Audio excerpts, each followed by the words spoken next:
Welcome to InfiniTen, 10 facts, infinite knowledge. For thousands of years, ancient civilizations have left behind strange warnings carved in stone, written in forgotten languages, and hidden in temples swallowed by time.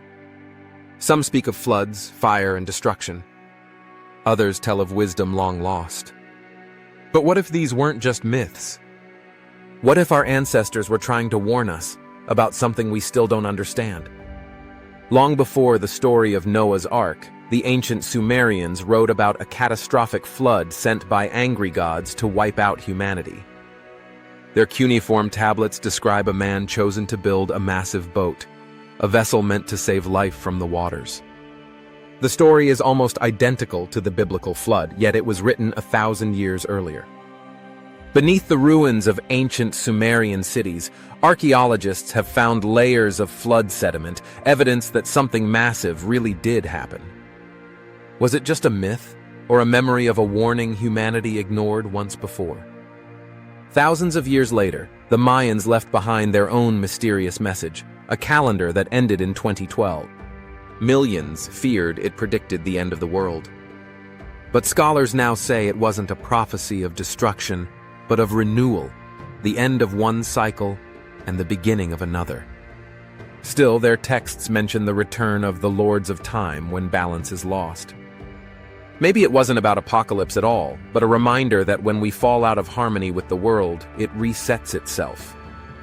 In Egypt, deep inside the Temple of Edfu, ancient carvings describe a wall of fire that once swept across the sky, burning everything in its path.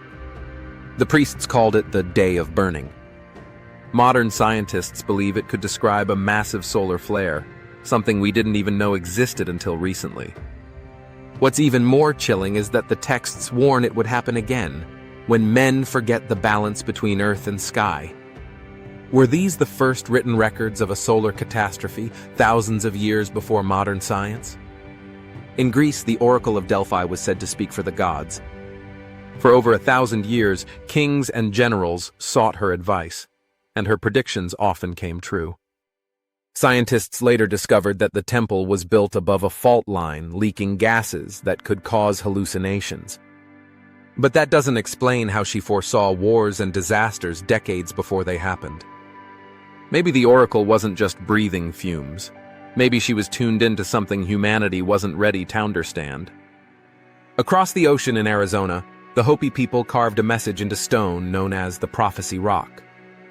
It shows two paths for humankind, one that stays in balance with the earth and one that ends in destruction. The carving ends with the earth splitting open and water swallowing everything. According to Hopi belief, we are living in the fourth world, and when people lose respect for the earth, this world will end, and a fifth world will begin. It's not just a threat. It's a choice, a warning that balance determines survival. Then there's the Voynich manuscript, a 600-year-old book written in a language no one can read. Its pages are filled with strange plants, unknown constellations, and human figures connected by strange symbols. Some think it's a medieval hoax. Others believe it's a coded warning about diseases or cosmic events that haven't yet occurred. Artificial intelligence has tried to decode it and failed. Whatever its message is, it has survived through centuries of confusion, as if waiting for us to finally understand. High in the Peruvian desert, giant lines stretch across the sand, the Nazca lines. From the ground they seem meaningless, but from the sky they form massive animals and geometric shapes. They've survived for over 2,000 years, and no one knows why they were made. Some say they were rituals to call for rain. Others believe they were messages to the gods, or to us. Beneath some of the lines, satellite scans show ancient water channels. Perhaps the Nazca were trying to protect their water, or warn of what happens when it disappears. Far across the Pacific lies Nan Madol, a lost city built from 250 million tons of volcanic stone, long before cranes or machines existed.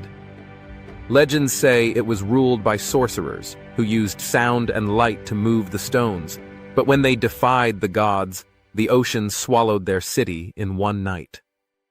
Divers exploring Nan Madol today still report strange magnetic disturbances and eerie sounds underwater. Locals refuse to go there after dark. They say it's cursed, a city built by those who ignored a divine warning. On the island of Crete, archaeologists found a clay disc covered in mysterious spiral symbols, the Phaistos disc. No one knows what language it's written in, and nothing like it has ever been found again. Some think it's a calendar predicting natural disasters. Others believe it's a prayer from a civilization destroyed by a massive volcanic eruption, the same that may have inspired the legend of Atlantis. Perhaps it isn't a prophecy at all, but a survivor's final message. And in India, ancient Sanskrit texts describe a cycle of ages, and the final one is called the Kali Yuga. It's said to be an age where truth fades, greed spreads, and humanity forgets its purpose. This age ends in fire, cleansing the earth before it starts again. According to ancient scholars, we entered the Kali Yuga over 5,000 years ago. That means we're already living in it. But the texts also say that the age ends only when humanity remembers what it lost: compassion, balance, and truth. Across every continent, through every age, humanity has left behind the same message: that knowledge can save us or destroy us. That when we lose balance with the world around us, the earth resets itself. Maybe these weren't myths or superstitions. Maybe they were warnings, echoes from civilizations that lived, thrived, and vanished long before us. If history is repeating, are we listening this time? Follow InfiniTen, 10 facts. Infinite knowledge.